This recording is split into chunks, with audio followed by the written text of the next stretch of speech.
billions of dollars in advanced American technology companies. And what I'd like to do is I'd like to ask the executive chairman to say a few words, and it's a great honor to have Hyundai, a truly great company. Thank you very much. Thank you very much.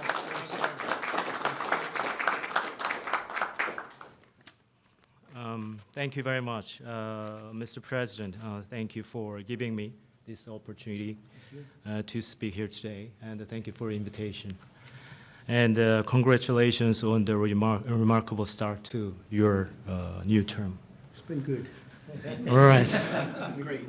So Hyundai Motor entered the U.S. 1986. Since then, we have invested over $20 billion and now support more than 570,000 American jobs across all 50 states. Today, I'm pleased to announce an additional $21 billion in a new investment over the next 4 years, our largest U.S. invest ever. A key part of this commitment is our $6 billion investment to strengthen the U.S. supply chain from steel and parts to automobiles. We are especially excited about Hyundai Steel's multi-billion investment in a new facility in Louisiana, which will create 1,300 American jobs and serve as the foundation for a more self-reliant and secure automotive supply chain in the U.S. To mark this milestone, we are honored to visit President Trump alongside Governor Landry and Speaker Johnson and Leader Scalise, deepening our partnership with the United States and reinforcing our shared vision for American industrial leadership. And this week, we are also proud to open our new $8 billion auto plant in Georgia. With this, our U.S. vehicle production will exceed 1 million units per year, as President mentioned. Our decision to invest in Savannah, Georgia, creating more than 8,500 American jobs, was initiated during my meeting with President Trump in Seoul in 2019. That's right. Yeah, and after that, 2020 in Davos, I mentioned about the new plant. So American jobs was initiated during at the time. Now, as we proudly mark the completion of this transformative project in coincides with the beginning of President Trump's second term, making this moment even more special. Thank you. Yeah. Furthermore, HMG will purchase $3 billion worth of U.S. LNG to support America's energy industry and enhance our energy security. All of these efforts will accelerate the localization of our supply chain in the U.S., expand our operations, and grow our American workforce.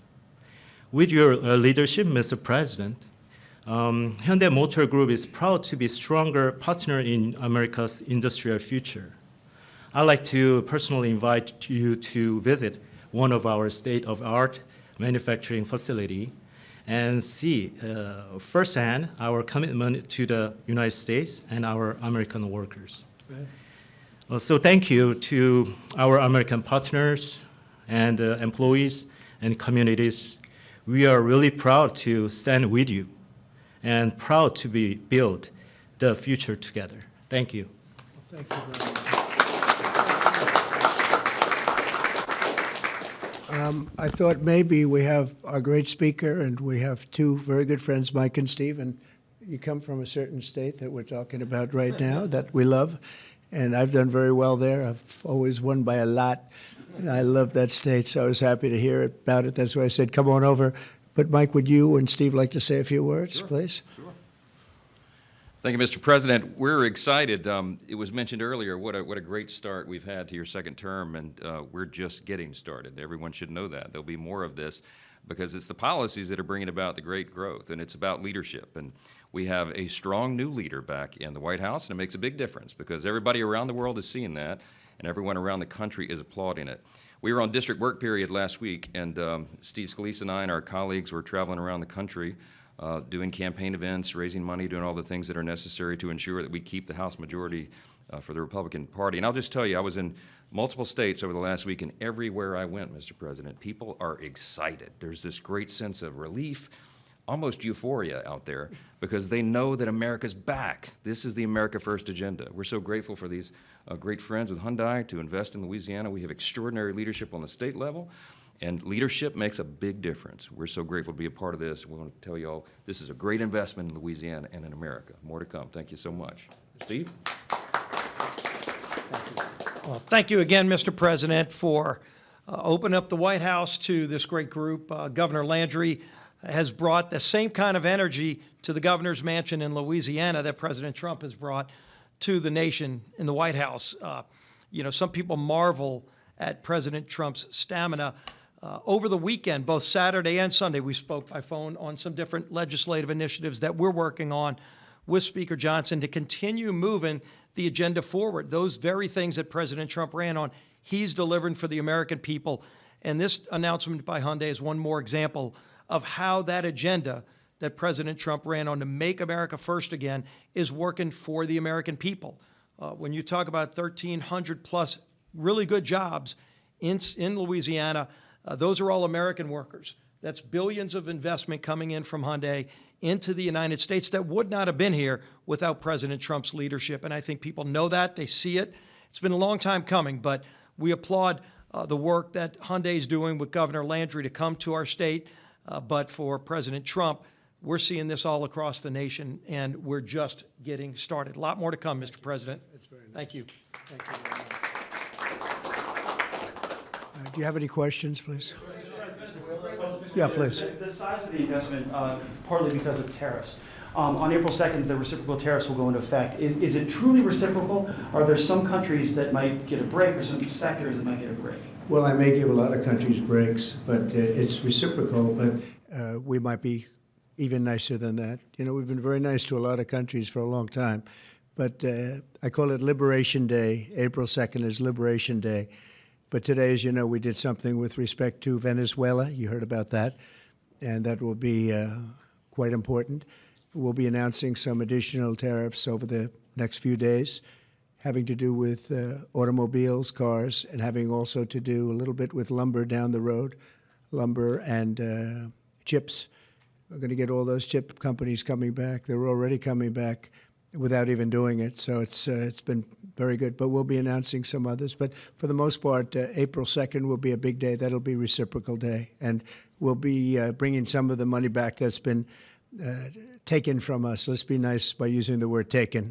I don't want to use a stronger word because these guys are professional politicians and they don't like to hear those words. I refuse to use the word stolen from us, but that's a... Countries mutually bring down tariffs? Are you seeing that Oh, negotiation? it happened. Well, the European Union lowered their tariffs to 2.5%. We were only at 2.5% for cars, which is very low.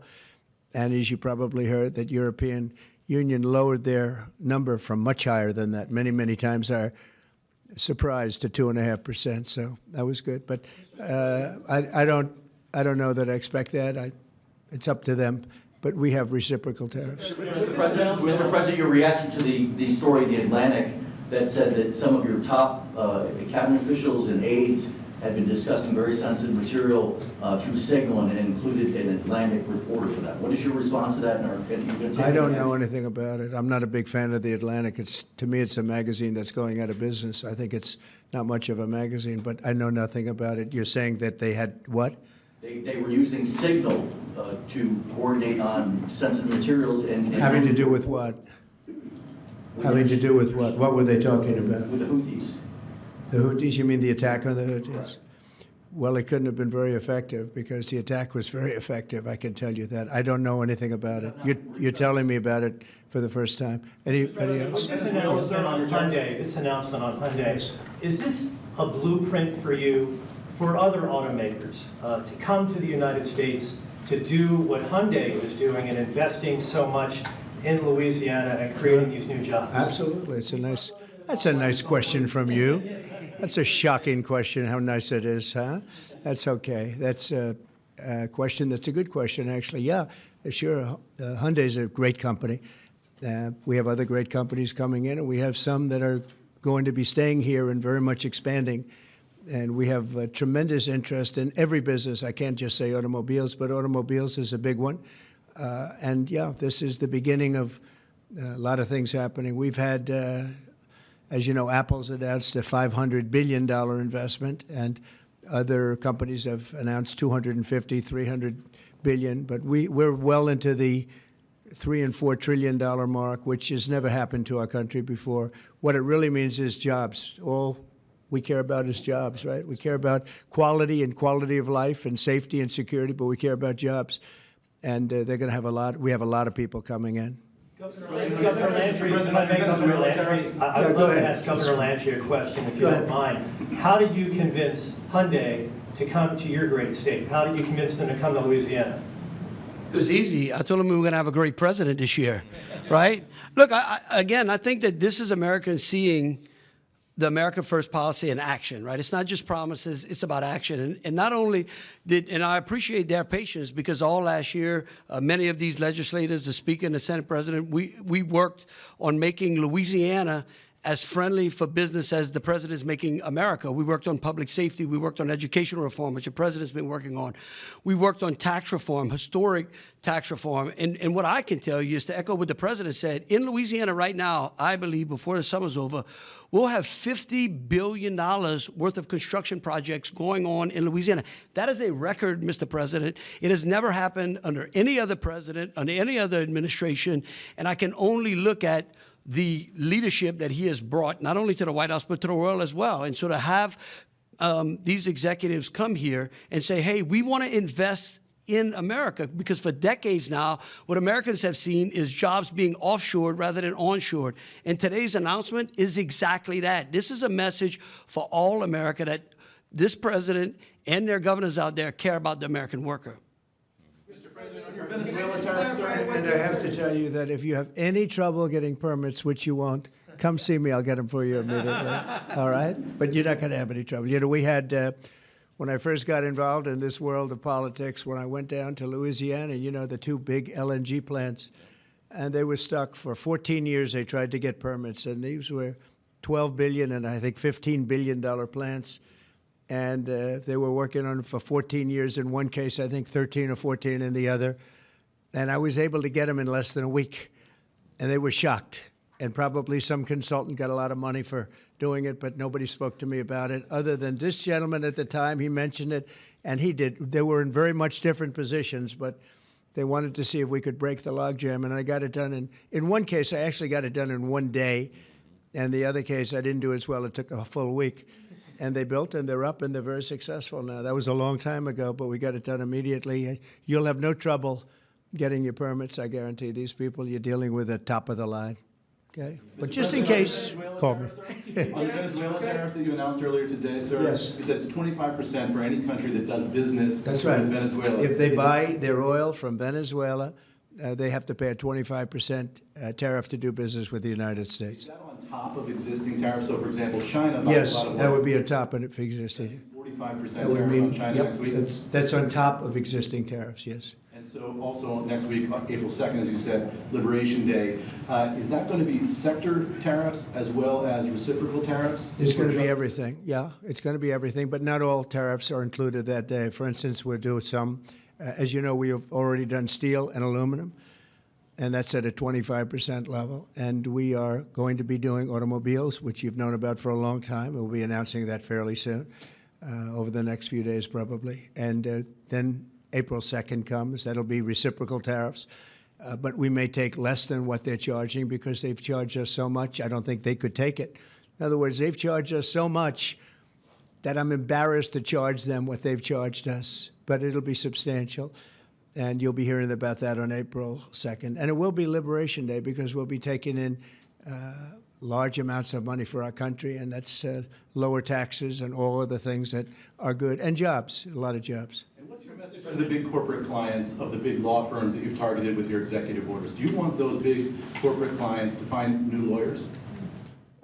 I just think that the law firms have to behave themselves, and we've proven that. We have others that want to make a settlement also. They, having to do with the election and other things, they behaved very badly, very wrongly. And I appreciate the one, you know, these are the biggest firms. And they all came back realizing that they did wrong. And that's why they're doing this. So I just think they have to behave. We have to straighten out our country. We have to straighten out our elections.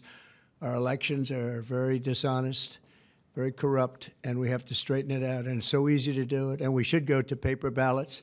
We should go to one-day voting. We should go to voter ID. And just one other thing, proof of a thing called citizenship in the United States. Wouldn't that be nice? How simple does that sound?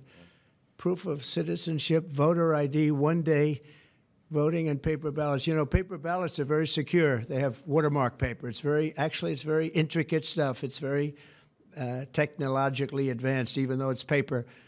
And you'd have no trouble. You wouldn't have dishonest elections, and you'd have them all done by 10 o'clock in the evening. You know, France went to that, and not that I want to copy anybody, but many others have also. And they had 38 million votes, and it was all done at 10 o'clock. They had a winner, they had a loser. That was it. Nobody was complaining. And they had it backed up with paper. And it's so easy to do. The other thing, you'd save about, this would cost you about 8% of what the machines cost.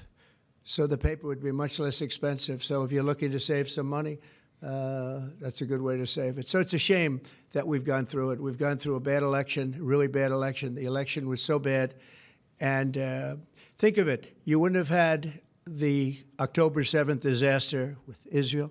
You wouldn't have had Russia and Ukraine, because that would have never happened. You wouldn't have had inflation. You wouldn't have had the type of withdrawal from Afghanistan that you witnessed, which was probably one of the primary reasons that Russia went into Ukraine. They saw that mess, how badly it was handled. They said, wow, this is a paper tiger that was handled by incompetent people. But that wouldn't have, we would have been out, but we would have kept Bagram, the big air base, which is 1 hour away from China where they make their nuclear weapons. Would have been nice to have it, but now, you know who has it now? China has it. And so an honest election, and we wouldn't have had inflation. You know, you had the record-setting inflation. We wouldn't have had inflation. I want to thank everybody for being here. I want to congratulate Hyundai, a great company, and we will do everything possible. And I will say you picked a fantastic state. You're really with tremendous people and tremendous leaders. And Speaker, I want to thank you for doing a great job. You and Steve, thank you very much. Yes, appreciate it, sir. Steve. Thank you very much. Thank you. Thank you, everybody. Thank you. Violated the Espionage Act, sir. Thank you very much, everybody. If you get a briefing on that, would you let us know, please? Thank you. Thank you. Good to see you. Yeah. No one worries about it. Thank you.